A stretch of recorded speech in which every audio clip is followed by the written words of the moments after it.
The entire Philistine army now mobilized at Aphek, and the Israelites camped at the spring in Jezreel. As the Philistine rulers were leading out their troops in groups of hundreds and thousands, David and his men marched at the rear with King Achish.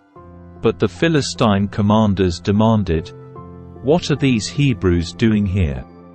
And Achish told them, "This is David, the servant of King Saul of Israel. He's been with me for years, and I've never found a single fault in him from the day he arrived until today." But the Philistine commanders were angry. "Send him back to the town you've given him," they demanded. "He can't go into the battle with us. What if he turns against us in battle and becomes our adversary? Is there any better way for him to reconcile himself with his master than by handing our heads over to him? Isn't this the same David about whom the women of Israel sing in the dances? Saul has killed his thousands, and David his 10,000s. So Achish finally summoned David and said to him, "I swear by the Lord that you have been a trustworthy ally. I think you should go with me into battle, for I've never found a single flaw in you from the day you arrived until today." But the other Philistine rulers won't hear of it. "Please don't upset them, but go back quietly. What have I done to deserve this treatment?" David demanded. "What have you ever found in your servant, that I can't go and fight the enemies of my lord the king?" But Achish insisted, "As far as I'm concerned, you're as perfect as an angel of God. But the Philistine commanders are afraid to have you with them in the battle. Now get up early in the morning, and leave with your men as soon as it gets light." So David and his men headed back into the land of the Philistines, while the Philistine army went on to Jezreel. 3 days later, when David and his men arrived home at their town of Ziklag, they found that the Amalekites had made a raid into the Negev and Ziklag. They had crushed Ziklag and burned it to the ground. They had carried off the women and children and everyone else, but without killing anyone. When David and his men saw the ruins and realized what had happened to their families, they wept until they could weep no more. David's 2 wives, Ahinoam from Jezreel and Abigail, the widow of Nabal from Carmel, were among those captured. David was now in great danger because all his men were very bitter about losing their sons and daughters, and they began to talk of stoning him. But David found strength in the Lord his God. Then he said to Abiathar the priest, "Bring me the ephod." So Abiathar brought it. Then David asked the Lord, "Should I chase after this band of raiders? Will I catch them?" And the Lord told him, "Yes, go after them. You will surely recover everything that was taken from you." So David and his 600 men set out, and they came to the brook Besor.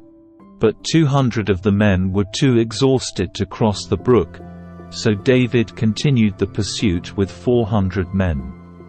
Along the way they found an Egyptian man in a field and brought him to David. They gave him some bread to eat and water to drink. They also gave him part of a fig cake and 2 clusters of raisins, for he hadn't had anything to eat or drink for 3 days and nights. Before long his strength returned. "To whom do you belong, and where do you come from?" David asked him. "I am an Egyptian, the slave of an Amalekite," he replied. "My master abandoned me 3 days ago because I was sick.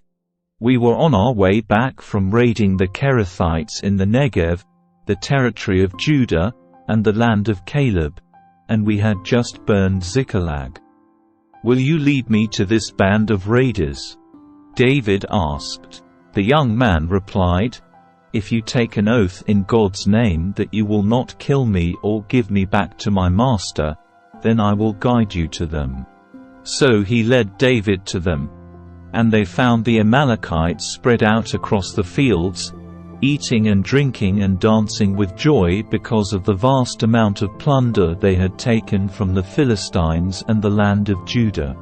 David and his men rushed in among them and slaughtered them throughout that night and the entire next day until evening.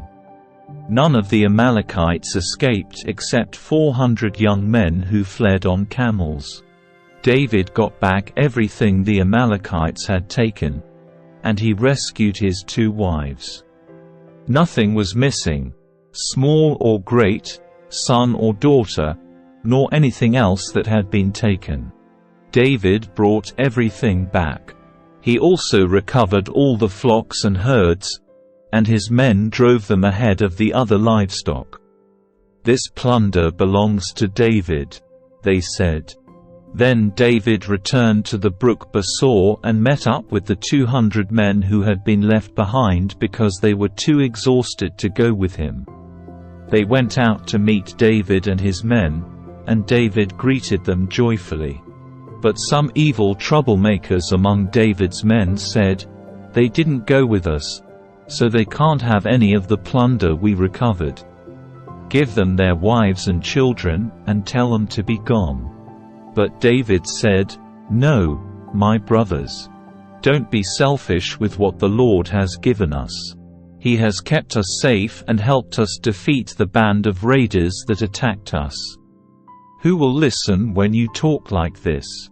We share and share alike, those who go to battle and those who guard the equipment." From then on, David made this a decree and regulation for Israel, and it is still followed today. When he arrived at Ziklag, David sent part of the plunder to the elders of Judah, who were his friends. "Here is a present for you, taken from the Lord's enemies," he said. The gifts were sent to the people of the following towns David had visited: Bethel, Ramoth Negev, Jattir, Aroer, Siphmoth, Eshtemoa, Rakel, the towns of the Jerahmeelites, the towns of the Kenites, Hormah, Bor-Ashan, Athak, Hebron, and all the other places David and his men had visited. Now the Philistines attacked Israel, and the men of Israel fled before them.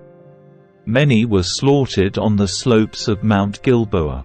The Philistines closed in on Saul and his sons, and they killed 3 of his sons, Jonathan, Abinadab, and Malchishua. The fighting grew very fierce around Saul, and the Philistine archers caught up with him and wounded him severely. Saul groaned to his armor-bearer, "Take your sword and kill me before these pagan Philistines come to run me through and taunt and torture me." But his armor-bearer was afraid and would not do it. So Saul took his own sword and fell on it. When his armor-bearer realized that Saul was dead, he fell on his own sword and died beside the king. So Saul, his 3 sons, his armor-bearer, and his troops all died together that same day. When the Israelites on the other side of the Jezreel Valley and beyond the Jordan saw that the Israelite army had fled and that Saul and his sons were dead, they abandoned their towns and fled. So the Philistines moved in and occupied their towns. The next day, when the Philistines went out to strip the dead, they found the bodies of Saul and his 3 sons on Mount Gilboa. So they cut off Saul's head and stripped off his armor. Then they proclaimed the good news of Saul's death in their pagan temple and to the people throughout the land of Philistia. They placed his armor in the temple of the Ashtoreths, and they fastened his body to the wall of the city of Beth-shan. But when the people of Jabesh-Gilead heard what the Philistines had done to Saul, all their mighty warriors traveled through the night to Beth-shan and took the bodies of Saul and his sons down from the wall. They brought them to Jabesh, where they burned the bodies. Then they took their bones and buried them beneath the tamarisk tree at Jabesh, and they fasted for 7 days.